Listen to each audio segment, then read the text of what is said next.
तो गाइस, अगर आप लोगों ने भी म्यूचुअल फंड में पैसे लगा रखे हैं, म्यूचुअल फंड में इन्वेस्टमेंट कर रखे हैं और अब आप लोग को ये नहीं समझ में आ रहा है कि मार्केट गिरने के बाद, लॉसेस होने के बाद म्यूचुअल फंड से पैसे को निकाल लें या फिर उसी में लगे रहने दें। कई सारे एक्सपर्ट की अगर माने तो एक्सपर्ट का ये कहना है कि मार्केट गिरने के बाद म्यूचुअल फंड से पैसा निकालने का नहीं, म्यूचुअल फंड में पैसा डालने का टाइम होता है। कई सारे एक्सपर्ट लोग इसे गोल्डन टाइम भी कहते हैं। आप लोग अगर म्यूचुअल फंड से पैसे को निकालते हैं तो आप लोग का जितना लॉसेस होना था वो तो ऑलरेडी हो चुका है, लेकिन अगर आप नहीं निकालते हैं पैसे को तो चांसेस हैं कि आप लोग का और भी ज़्यादा लॉस हो। और क्या पता कि अगर आपने आज विड्रॉल पर लगा दिया है पैसे और 2 दिन के बाद जो मार्केट का जो प्राइस है वो बढ़ने लगी एकदम से, अब ऐसे में आप जो है कि निकाल करके भी काफ़ी ज़्यादा यहाँ पर पछतावा होगा आप लोगों को। तो एक्चुअली में आप लोगों को करना क्या चाहिए, इसके बारे में आप लोगों का जो डाउट है यहाँ पर क्लियर होने वाला है। तो वीडियो को बिना स्किप किए पूरा देखिएगा जिससे कि आप लोग को सही और सटीक जानकारी मिल सके। बेसिकली अगर अभी कंडीशन की मैं बात करूं तो म्यूचुअल फंड में स्मॉल कैप, मिड कैप और साथ में लार्ज कैप, इन सभी फंड में आप लोग को अच्छा खासा गिरावट देखने के लिए मिल रहा होगा। सबसे ज्यादा गिरावट आप लोगों को स्मॉल कैप फंड में आप लोगों को देखने के लिए मिल रहा होगा। 40%, 50%, 100% तक गिरावट हुआ है स्मॉल कैप फंड में,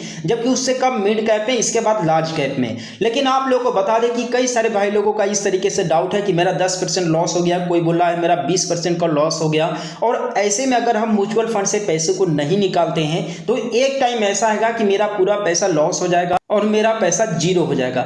तो मैं आप लोग को एक चीज़ क्लियर कर दूं कि अगर आपने म्यूचुअल फंड में पैसा लगाया है और आपने जो है कि इन्वेस्टमेंट किया है म्यूचुअल फंड में, तो आपका पैसा तभी जीरो हुआ म्यूचुअल फंड में जब आपका देश जीरो हो जाएगा, आपकी देश नाम का कोई चीज़ ही नहीं रहेगा। फॉर एग्जाम्पल, अगर आपने किसी म्यूचुअल फंड में पैसा लगाया है और उसमें जो है कि 10 कंपनियों का होल्डिंग्स है, जैसे LIC हो गया, टाटा हो गया, ठीक है, अंबानी अडानी का कंपनी हो गया, ठीक है, तो आपका पैसा तभी उस फंड में जीरो होगा लॉसेस हो करके जब टाटा नाम की कंपनी खत्म हो जाएगी, जब अडानी नाम की कंपनी खत्म हो जाएगी, जब LIC नाम का कंपनी खत्म हो जाएगी, ठीक है। जब तक ये कंपनी रहेंगी, जब तक इन कंपनियों का नामो निशान रहेगा, तब तक आपका पैसा जीरो नहीं होगा। भले ही आपका पैसा 50% लॉस हो जाएगा, लेकिन जब तक ये कंपनीज रहेंगी, ठीक है, तब तक आप लोग का पैसा बिल्कुल भी जीरो नहीं होगा। तो पहली बात तो आप लोग को ये नहीं सोचना है कि आपने जो भी म्यूचुअल फंड में पैसा लगाया है वो पैसा आप लोग का जीरो हो जाएगा, बिल्कुल खत्म हो जाएगा, ठीक है। कुछ परसेंट तक आप लोग को लॉसेस बुक करने पड़ेंगे,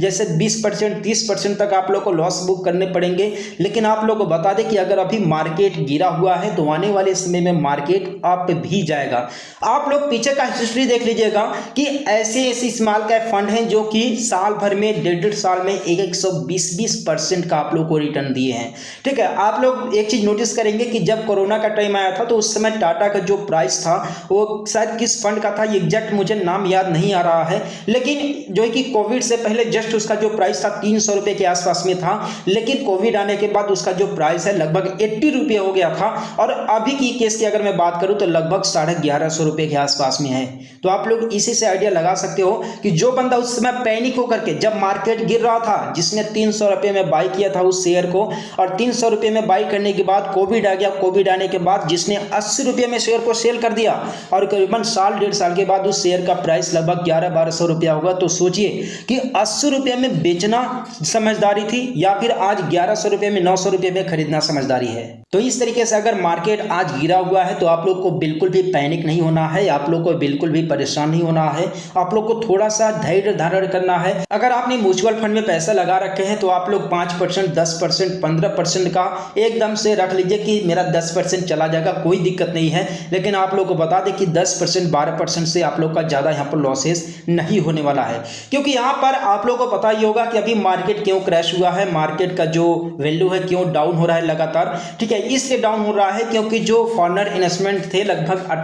17 से 18%, वो अभी जो कि अपना कैपिटल निकाल लिए हैं, जिसकी वजह से अभी मार्केट में क्रैश आप लोग को देखने के लिए मिल रहा है। लेकिन बता दें कि बहुत ही जल्दी रिकवर हो जाएगा, क्योंकि आप लोगों ने अडानी के बारे में जरूर देखा होगा कि किस तरीके से गलत न्यूज फैला करके, या फिर न्यूज सही था या गलत इसके बारे में तो मैं नहीं कह सकता, लेकिन किस तरीके से जो है कि चीजें फैला करके उसके जो शेयर प्राइस थे किस तरीके से डाउन किया गया था। लेकिन अभी की अगर कंडीशन देखा जाए तो लगभग ऑलमोस्ट बैकअप हो चुका है, ठीक है, पहले के तरीके से, ठीक है। तो आने वाले समय में जो आपका पैसा है लगभग वो बचा रहेगा, आप लोग को बिल्कुल भी परेशान नहीं होना है। आप लोग इतना मान करके चलिए कि अगर आपने 20,000 रुपये का जो है कि इन्वेस्टमेंट किया है म्यूचुअल फंड में, तो आप लोग 5%, 5,000 तक का, 7,000 तक का आप इसे टारगेट ले लीजिए कि इतना तक मैं बियर कर सकता हूँ, इतना पैसा मेरा लॉस हो सकता है। अगर 5,000 से ज़्यादा पैसा लॉस हो रहा है, तो अगर आपको नहीं लगता है कि ये पैसे इसमें रहने देना चाहिए, ठीक है, तो आप लोग वहाँ से विड्रॉल कर सकते हैं, वहाँ पर विड्रॉल के लिए रिक्वेस्ट लगा सकते हैं, ठीक है। लेकिन आप लोग को बता दें कि अगर कोई मार्केट गिरा हुआ है तो ये मत समझिए कि वो गिरा हुआ है तो गिर ही गया है,